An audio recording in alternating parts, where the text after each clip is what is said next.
Un modeste jeune homme de Virginie sauve une Californienne de la noyade. À sa grande surprise, elle est la fille d'un millionnaire. Un modeste jeune homme de Virginie sauve une Californienne de la noyade. Contre toute attente, elle est la fille d'un millionnaire et va changer sa vie à jamais. Le soleil était bas dans le ciel, projetant une lueur dorée sur les vagues qui venaient paresseusement s'échouer sur la plage. L'odeur de sel et de crème solaire imprégnait l'air chaud de l'été, se mêlant au rire lointain des touristes profitant des dernières heures de lumière. Jacques s'essuya le front en rangeant la dernière pagaie de location dans l'abri en bois près du ponton. La journée avait été longue, et ses bras le faisaient souffrir à force de porter kayak et paddleboard pour les clients. Il était prêt à tout arrêter, peut-être aller chercher une boisson fraîche et s'asseoir un moment au bord de l'eau. Soudain, un cri déchira l'air. Quelqu'un était en train de se noyer. Appelez à l'aide. La tête de Jacques se releva d'un coup. Un petit attroupement s'était formé sur le rivage, montrant frénétiquement du doigt l'océan. Son regard suivit leurs gestes, et son estomac se contracta. Une fille. Elle luttait contre les vagues, ses bras s'agitant, ses cheveux foncés plaqués contre son visage tandis que le courant l'entraînait de plus en plus loin. Jacques n'hésita pas. Il courut. Ses pieds martelaient le sable humide tandis qu'il arrachait son t-shirt et plongeait dans les vagues. L'eau était plus froide qu'il ne l'aurait cru, mais il n'y prêta presque pas attention. Des années passées à nager dans ces eaux lui avaient appris à lutter contre le courant. Il avança, chaque coup de bras le rapprochant un peu plus. La fille est une fanque sous l'eau. Le cœur de Jacques battit à tout rompre. « Tiens bon !» cria-t-il, même si sa voix se perdait dans le fracas des vagues. Elle refit surface, toussant, cherchant désespérément de l'air, le regard paniqué. « Prends ma main !» lança Jacques, mais elle était trop désorientée pour répondre. Une nouvelle vague s'écrasa sur eux, la submergeant à nouveau. Jacques plongea, passant un bras autour de sa taille. Elle se débattait, l'instinct de survie rendant ses mouvements chaotiques, compliquant davantage la tâche de Jacques pour rester à flot. « Arrête de te débattre !» ordonna-t-il, la voix ferme mais calme. « Yété-tiaï !» Elle se raidit, puis cessa de lutter, épuisée ou confiante, Jacques n'aurait su le dire. Il donna de puissants coups de pied pour les ramener vers la rive. Le courant était fort, mais il avait déjà fait ça 1000 fois. Il se concentra sur le rythme de ses mouvements, sur le poids de la jeune fille dans ses bras, sur le son lointain des voix qui criaient depuis la plage. Après ce qui lui sembla une éternité, ses pieds touchèrent enfin le fond. Il s'avança dans l'eau de plus en plus basse, son étreinte se resserrant alors que son corps à elle devenait inerte. Lorsqu'ils atteignirent le sable, elle était à peine consciente, ses lèvres bleuies par le froid. Jacques la déposa sur le rivage, son pouls battant à toute allure. « Elle ne respire pas ?» hurla quelqu'un. Jacques tomba à genoux. Son entraînement prit le dessus. Il bascula sa tête en arrière, posa ses mains sur sa poitrine et commença les compressions. « Allez !» murmura-t-il. « Respire. » Une seconde, puis une autre. Rien. Jacques pinça son nez, appliqua sa bouche sur la sienne et insuffla de l'air dans ses poumons. Une respiration. 2. Puis, elle se mit à tousser violemment, recrachant de l'eau tandis que son corps se convulsait. Un murmure d'étonnement parcourut la foule. Jacques expira, submergé par le soulagement en voyant ses yeux s'ouvrir doucement. Un instant, elle resta là, étendue, hébétée, sa poitrine se soulevant de manière irrégulière. Puis son regard rencontra le sien. Jacques en avait sauvé des gens, des touristes imprudents, des enfants trop téméraires, mais il y avait quelque chose de différent ce jour-là. Leurs yeux se croisèrent, et au fond des siens, il lut de la gratitude, du choc, et autre chose qu'il n'arrivait pas à définir. « Tu vas bien ?» la rassura-t-il d'une voix plus douce. « Respire. » Elle inspira profondément, encore tremblante. Jacques s'assit en arrière, passant une main dans ses cheveux mouillés. Autour d'eux, la foule murmurait, certains applaudissaient, d'autres restaient figés, sidérés. Quelqu'un avait dû appeler les secours, car on entendait déjà les sirènes au loin. La jeune fille cligna des yeux, essayant de reprendre ses esprits. « Tu m'as sauvé. » Jacques laissa échapper un petit rire, essoufflé. « Oui, enfin, tu ne m'as pas facilité la tâche. » Un sourire faible apparut sur son visage, mais avant qu'elle ne puisse répondre, les ambulanciers s'interposèrent. Jacques se recula, les laissant faire leur travail. Son corps était épuisé, ses muscles endoloris, mais son esprit restait accroché à cet instant où leurs regards s'étaient croisés. Alors qu'il l'emmenait sur la civière, Elle tourna la tête vers lui, l'air indéchiffrable. Jacques ne le savait pas encore, mais ce sauvetage allait changer sa vie à jamais. Les néons de la petite clinique côtière bourdonnaient doucement, inondant les murs blancs d'une lumière stérile. Le bip régulier d'un moniteur cardiaque résonnait dans la chambre, mêlé au bruit lointain des vagues qui se brisaient sur la plage. Jacques était assis sur une chaise en plastique près du lit d'hôpital, les bras croisés, ses vêtements humides toujours collés à sa peau. Il était là depuis des heures, à attendre. Il aurait pu partir après l'avoir confié aux ambulanciers, mais quelque chose l'avait retenu. La jeune fille gémit, bougeant légèrement ses doigts sur les draps blancs. Doucement, ses longs cils noirs frémirent, révélant des yeux bruns encore embués de confusion. Jacques se pencha en avant. « Ah, tranquille !» Elle tourna la tête vers lui, le regard d'abord flou. Puis la reconnaissance se peignit sur son visage. « Toi !» murmura-t-elle d'une voix rauque. Jacques laissa échapper un petit rire. « Oui, moi. » Ses sourcils se froncèrent tandis qu'elle observait la pièce autour d'elle, ses doigts cherchant instinctivement la perfusion dans son bras. « Où est-ce qu'on est? » « À la clinique du coin, » répondit Jacques. « Tu as failli te noyer, mais maintenant, tout va bien. » Elle expira, fermant les yeux un instant. « Oui, l'océan, je me souviens. » Sa voix se perdit, puis elle se tourna vers lui. « Tu m'as sauvé. » Jacques haussa les épaules. « J'étais juste au bon endroit, au bon moment. » Elle l'observa longuement, comme si elle essayait de remettre de l'ordre dans ses pensées. Puis elle se redressa un peu, grimaçant sous l'effort. « Comment tu t'appelles? » demanda-t-elle. « Jack Carter. Et toi? »« Olivia. Olivia Parker. » Jacques hocha la tête, sans que le nom ne lui dise grand-chose. « Enchanté, Olivia Parker. » On a vu plus romantique comme rencontre, j'avoue. Un rire discret franchit ses lèvres encore tremblantes. « Oui, on peut dire ça. Je suppose que je te dois une fière chandelle. »« Tu ne me dois rien, » répliqua Jacques. « Je suis juste content que tu ailles bien. » Mais Olivia n'était pas convaincue. Elle baissa les yeux vers ses mains, aux ongles soigneusement manucurés malgré ce qu'elle venait de traverser. Puis son regard se posa sur lui, ses vêtements humides, couverts de sable, ses mains calleuses. « Tu travailles ici? Sur la plage ?» demanda-t-elle. « Oui, je bosse au magasin de location de bateaux, et je fais quelques petits boulots en ville. » Il crut percevoir de la curiosité, voire une certaine incrédulité dans son expression. « Donc tu habites ici, dans cette ville ?» Jacques eut un demi-sourire. Depuis toujours. Le contraste entre eux lui sauta aux yeux. Même allongée dans un lit d'hôpital, Olivia dégageait cette aura de raffinement, comme si elle venait d'un tout autre univers. Et c'était le cas. « Je viens de Los Angeles », avoua-t-elle au bout d'un moment. Jacques haussa un sourcil. « Ah oui? Qu'est-ce qui t'amène en Virginie? »« Vacances en famille. Mon père a insisté pour qu'on prenne du recul loin de la ville. On a une maison au bord de la plage pour l'été. » Il se contenta d'acquiescer, tout en trouvant étrange l'idée d'avoir une maison juste pour l'été.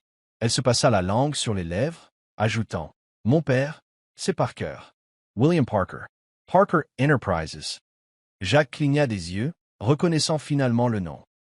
Même s'il ne s'intéressait pas vraiment au monde des affaires, il avait déjà entendu parler de Parker Enterprises, un empire immobilier à plusieurs milliards, responsable de quelques-uns des projets les plus coûteux du pays. Olivia Parker. C'était donc elle. Il ne dit rien, mais son silence fit se crisper Olivia. « Je pensais que tu devais le savoir, » murmura-t-elle, « puisque tu m'as sauvé la vie. » Jacques s'appuya contre sa chaise, croisant les bras. « Ça ne change rien. » Elle le dévisagea, surprise. « Comment ça? Riche ou pas, tu étais quand même en train de te noyer. » Elle battit des paupières, déstabilisée. « D'habitude, les gens réagissent différemment quand ils découvrent qui je suis. » Jack esquissa un petit sourire. « Je parie qu'il te traite comme une princesse ou essaie de profiter de toi. » Olivia poussa un soupir, posant la tête contre l'oreiller. « Tu n'as pas idée. » Jack massa la nuque. « Désolé de te décevoir, mais je n'ai besoin de rien de ta part. Je ne t'ai pas sauvé pour négocier quoi que ce soit. » Elle le regarda longuement, comme si elle essayait de comprendre. Puis un véritable sourire, sincère, illumina son visage. « C'est rafraîchissant, » admit-elle. Jacques laissa échapper un petit rire. Ravi de rendre service. Un silence s'installa, chargé d'une compréhension silencieuse. Olivia S.E. racla la gorge. « Écoute, je sais que tu dis que je ne te dois rien, mais... » Elle hésita avant de poursuivre.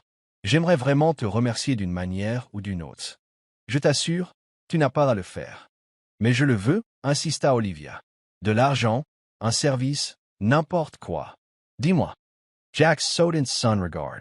Je ne t'ai pas sauvé pour une récompense, Olivia. Elle déglutit, prise au dépourvu par ces mots. Elle, qui avait passé sa vie entourée de gens qui craignaient ou convoitaient la puissance de son père, se retrouvait face à quelqu'un qui s'en moquait éperdument. Et pour la première fois depuis longtemps, Olivia Parker ne se sentit plus comme la fille d'un millionnaire. Elle se sentit juste comme une jeune femme sauvée par un garçon venant d'un monde totalement différent du sien. Le soleil culminait dans le ciel, faisant briller la mer de reflets dorés tandis qu'elle venait caresser doucement les pilotis en bois du ponton. L'air était chargé d'iode et de vent marin, ponctué par le cri lointain des mouettes. Jacques se tenait pieds nus sur le rebord d'un petit bateau de pêche, occupé à nouer solidement une corde.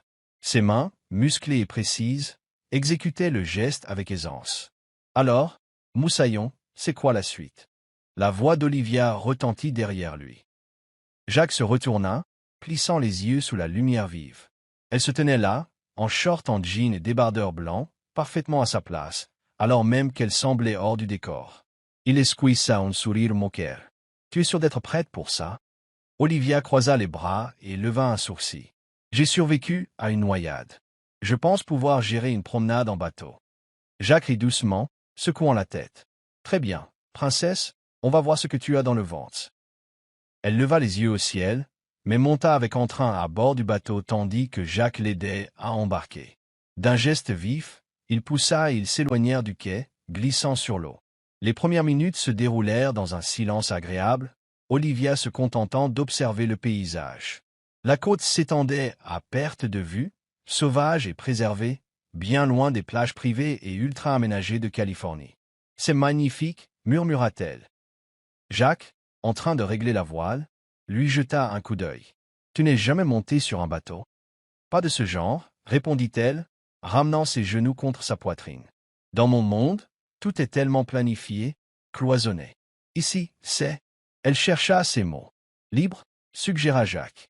Elle tourna vers lui ses yeux bruns, baignés de soleil. « Oui, libre. » Ils passèrent l'après-midi sur l'eau, Jacques lui montrant comment lancer une ligne de pêche, comment manier la barre, comment lire la direction du vent. Olivia, malgré ses plaintes initiales sur l'odeur du poisson ou le contact gluant des appâts, s'investissait à fond, riant de ses erreurs, s'enthousiasmant dès qu'elle réussissait quelque chose. À un moment, ils jetèrent l'ancre dans une crique paisible, l'eau était calme et attirante.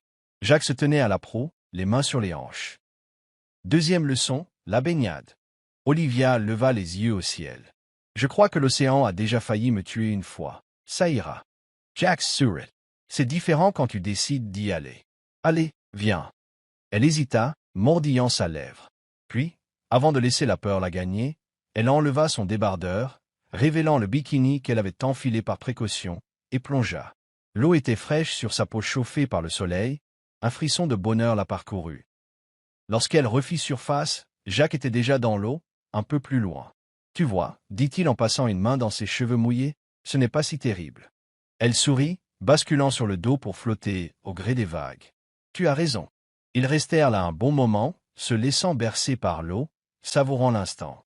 C'était la première fois qu'Olivia se sentait aussi légère, pas seulement dans l'eau, mais dans sa vie tout entière.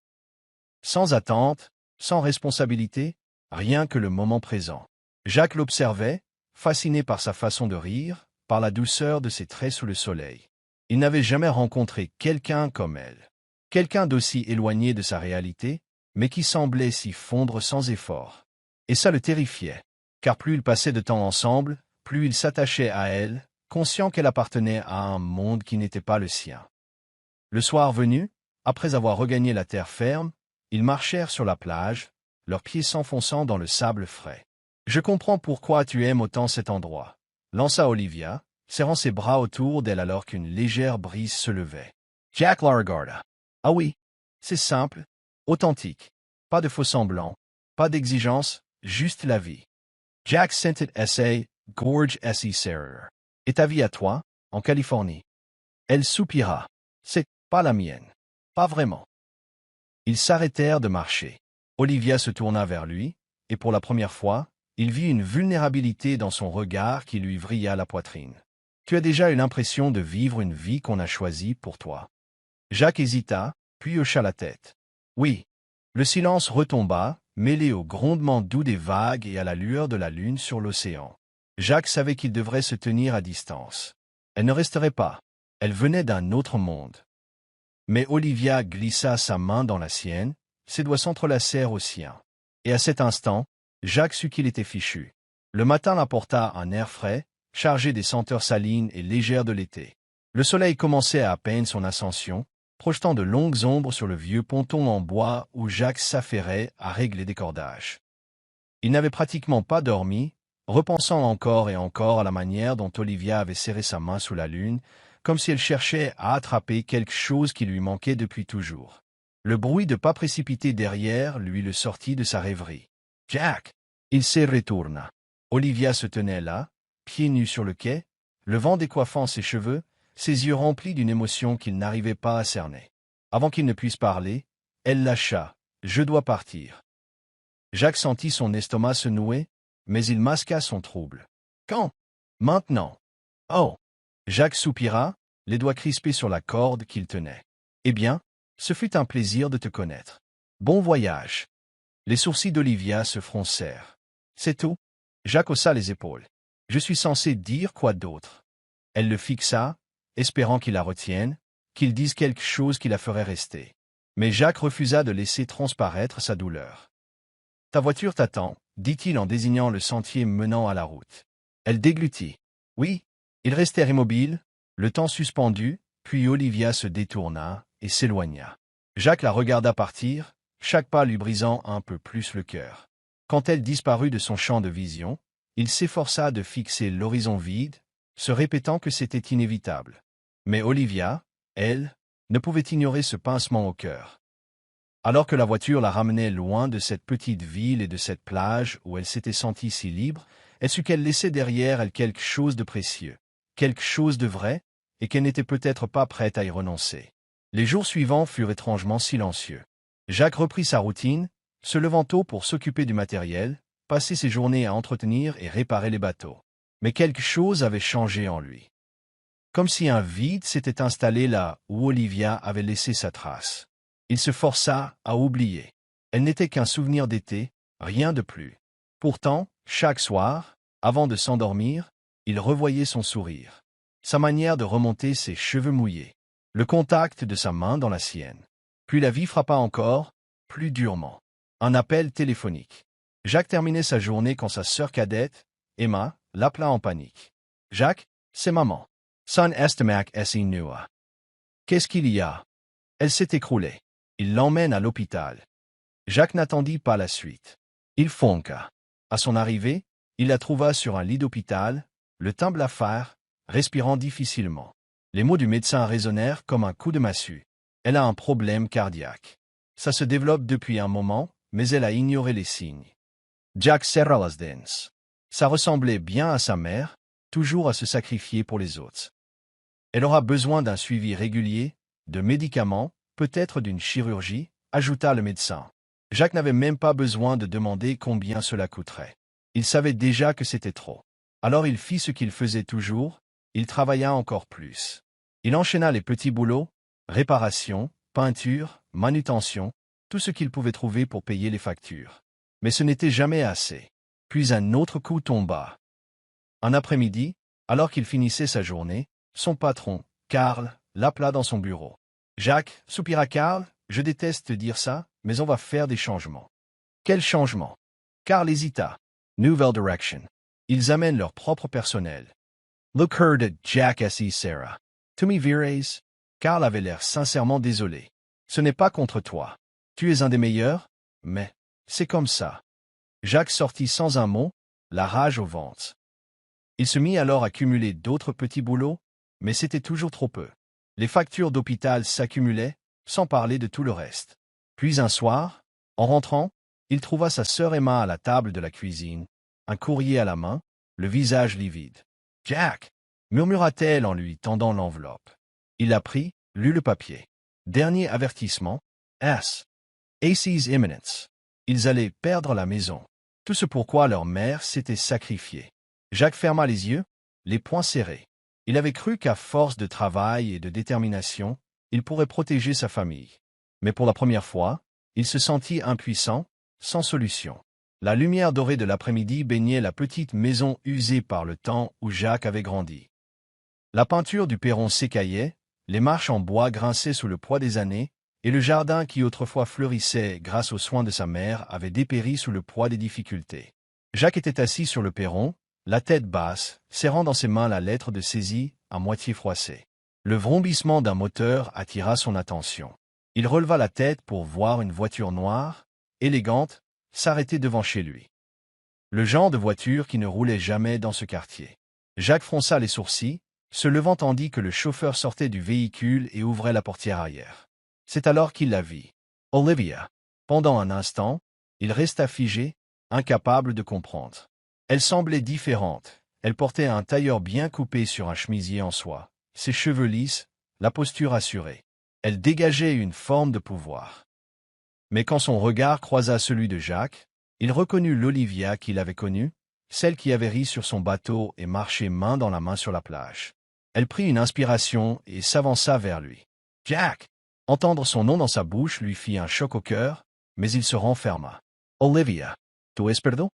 Elle eut un sourire triste, avant de balayer la maison du regard. « Je suis venu pour toi. » Jacques soupira, serrant la lettre dans sa main. « Pourquoi ?»« Je sais tout, Jacques, » dit-elle doucement. « Pour ta mère, la maison, tes problèmes. » Il s'écrispa. « Qui te l'a dit ?»« Je me suis renseigné, » avoua Olivia. « Après mon départ, je n'ai pas pu t'oublier. Alors j'ai demandé à quelqu'un de voir comment tu allais. » Jacques eut un rire amer. « Et quoi? Tu as pitié ?» Les yeux d'Olivia flamboyèrent. « Non. » Elle prit une inspiration pour se calmer. « Je suis là parce que je tiens à toi. » Jacques détourna le regard. « Merci du geste, mais je n'ai pas besoin d'une visite de charité. » Elle fit un pas de plus, ses yeux suppliants. « Ce n'est pas de la charité. » Elle sortit alors un dossier de son sac. « C'est une opportunité. »« Pardon? » ?»« Je monte un projet en Californie. Une fondation pour construire des logements pour des familles dans le besoin. C'est un projet que je défends depuis longtemps, et j'ai enfin les moyens de le faire. » Jacques regarda les documents. « Et alors? » « J'ai besoin de gens qui savent construire, qui ne rechignent pas au travail, qui savent ce que c'est que d'avoir besoin d'aide et de se battre pour l'obtenir. » Elle plongea son regard dans le sien. « Je veux que tu viennes travailler pour moi. » Jacques, bouleversé, feuilleta les feuilles sans comprendre. « Pourquoi moi? »« Parce que tu es la personne la plus travailleuse que je connaisse, » répondit-elle sans ciller.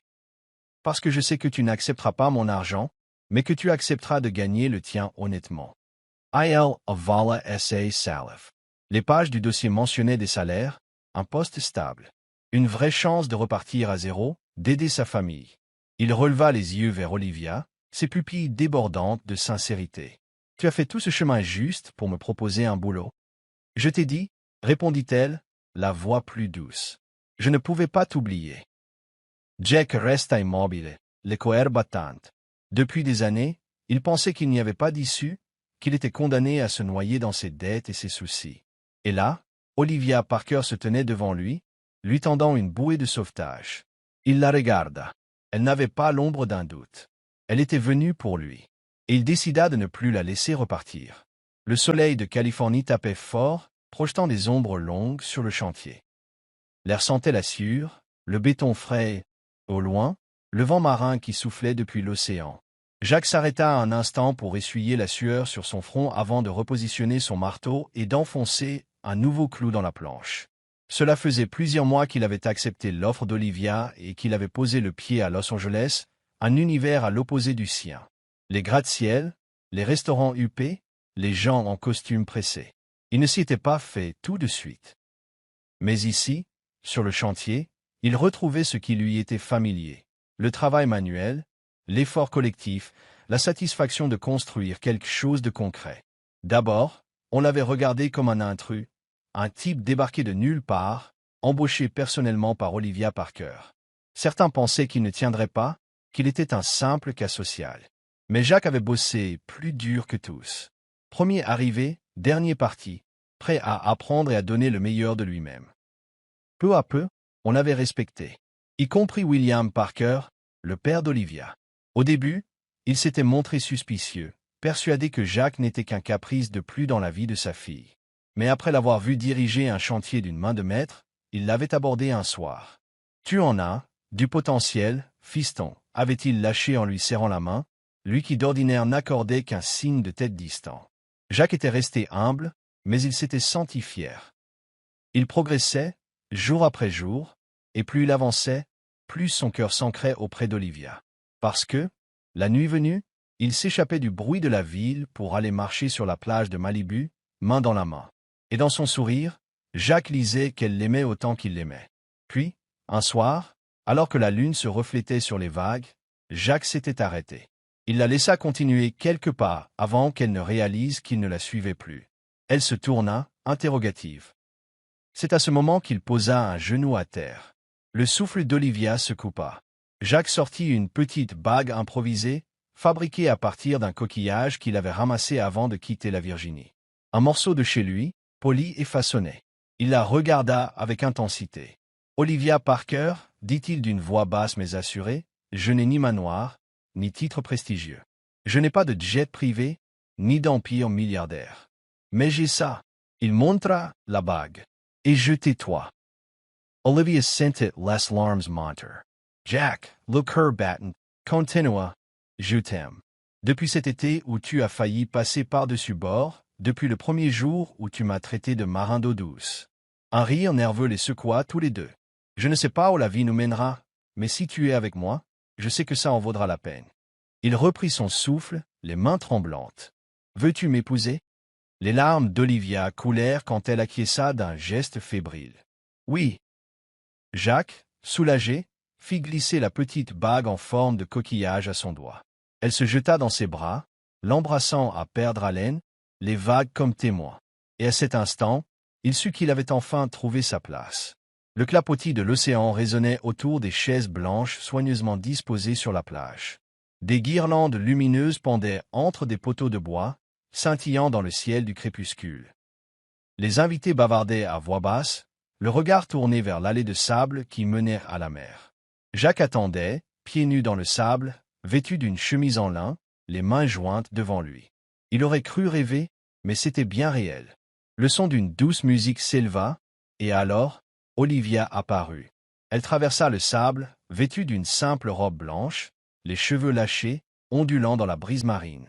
Pas de diamants, pas de strass, juste elle, plus belle que jamais. Jacques en eut le souffle coupé.